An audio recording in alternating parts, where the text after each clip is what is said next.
Hello, guys. You are welcome to Research Roadmap, where we guide and teach researchers on how to carry out research, academic research, and real life research. Okay, in our last topic discussion, we had initializing, conceptualizing research projects or research writing. So, we're going to be extending on that very topic in looking at research methodology shortly. And what do you mean by research methodology? It's simply the techniques or the systematic approach of identifying, collecting, and then analyzing research data. Okay, so it's a systematic way of carrying out research of carrying out academic research that passes through some scientific processes approach. Okay, and then for us to do that, we are going to be looking at philosophical um, grounding. Research, every academic research needed to be backed by philosophic ground underpinning that very study. So, in academic research, we have different philosophical um, categories, background, and then one of them is your positivism, which belief. And before that, we need to understand what is a philosophical um, philosophy, research philosophy. It's all about a belief system. Every researcher thinks differently. Every research project you want to carry out, the the ideas are different. They think differently. So every research think different. Every researcher think different. So in that your thinking, in that your research thinking system is called belief system is called philosophical grounding or research philosophy. The idea, the belief system of that very topic, of that very research you are trying to do matters for you to understand which how can you be able to collect data, what involves, and all the rest of them. Now we have the first one, positivism, which believe the philosophy of a positivism believe that our reality is observable and it can be verified. So when you're doing research that you can verify your reality, what do? You look at the first one, being positivism. Now it's all about using existing theory, existing model, because it's a reality. This model is already there. What do? You take it, then you verify, you observe it. Does this model give me can it give this result? What kind of result is gonna come out of this very existing model? And when you are in that space as a researcher, what do? Your opinion is being sidelined. Rather, you wait on the outcome of what you are researching on. So we also have a critical realism. They understand reality through explanation and experiment. So when you're trying to experiment something, or we are trying to understand the experience of people in a given environment, a sample of participants in a given situation. What are you trying to understand the experience, how they feel?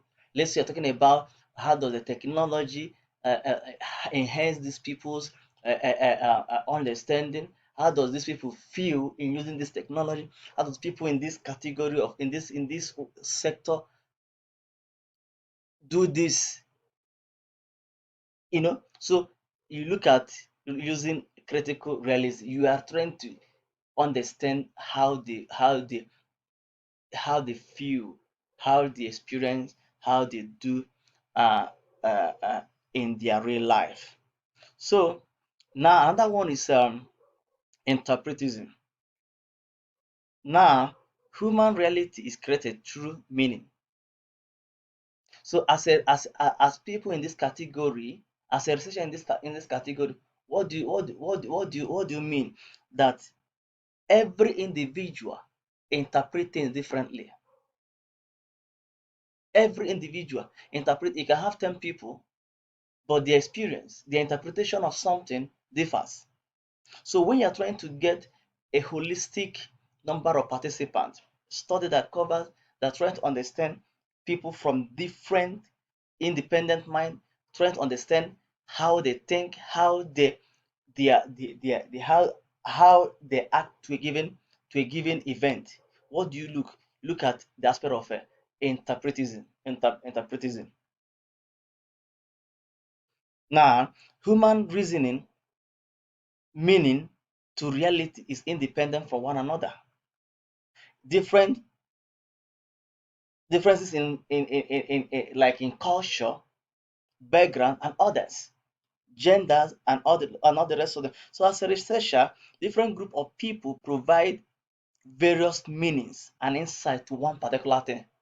So when you're trying to understand how do everyone understand, interpret this, then you apply this philosophy in your study. So also at the end of the day, the solution to inform future research and practice through your research finding, you can be able can be able to inform future practice and all the rest of them. Okay.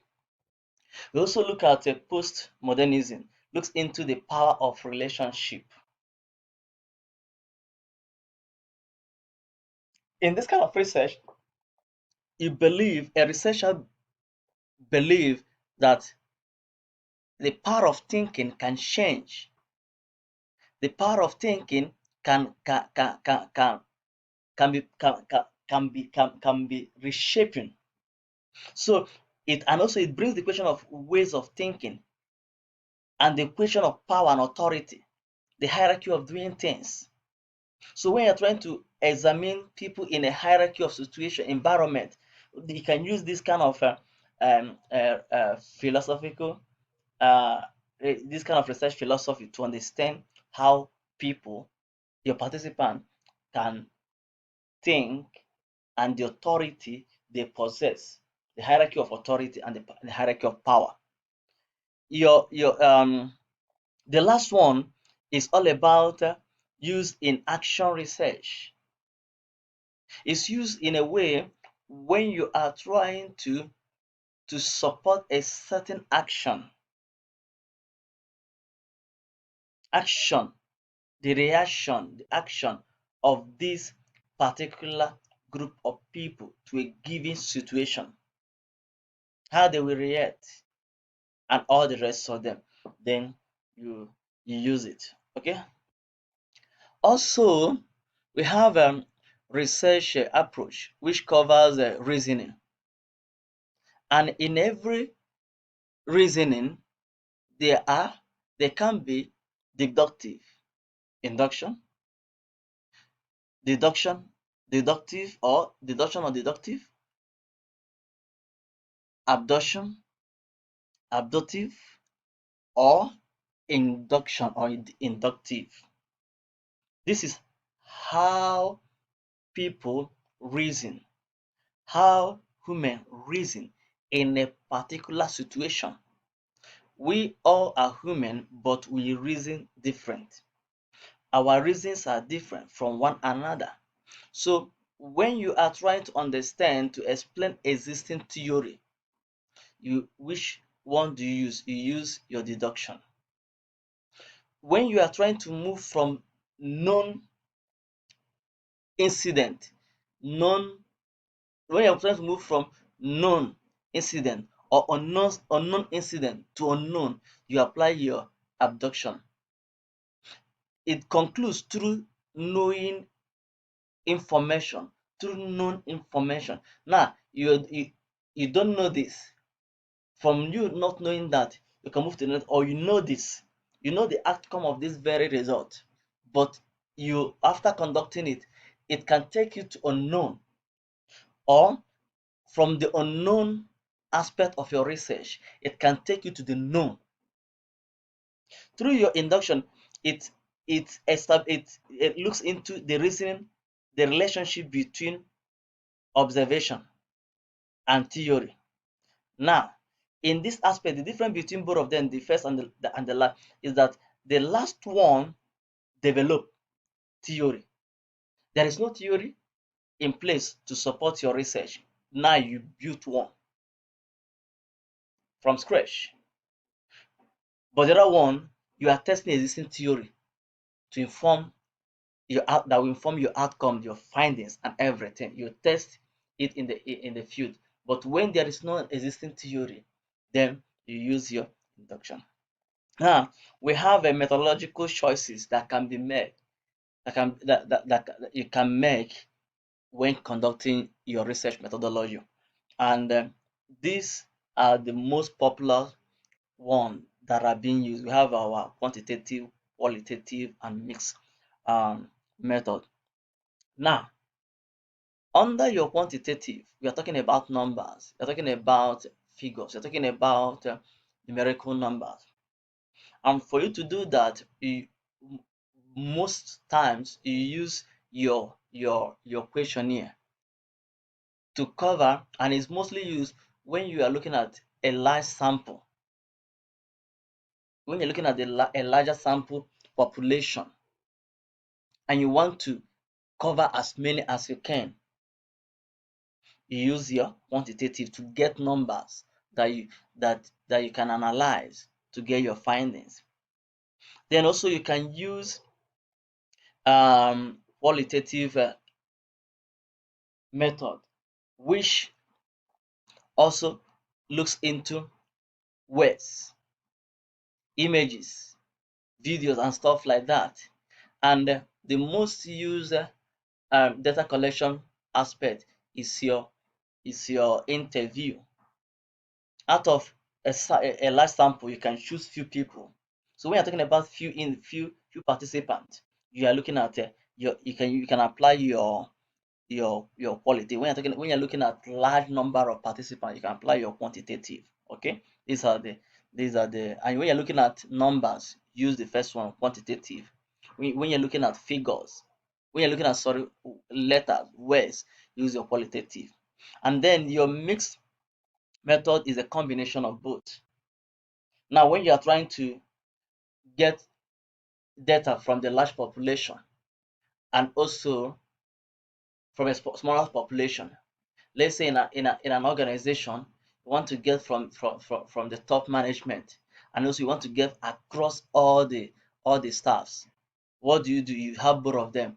Now, this your qualitative can focus on the top management, while your quantitative can look at the all the staffs in the company. So when you combine both of them, it's called mix. Also, remember these three basic types of research methodology uh, or method. Sometimes it can be so it's being interused, methodology, method, whichever one. We are not diving into that. But when you are looking at these three, these are all used when you are collecting primary data, when you are going to the field to collect your data. Now, when you are not going into the field, rather you're using existing literatures. That one also you use literature review method, which has its own types underneath that methods that can be used, like your systematic. In every research methodology, remember these three keywords: what, why, and how.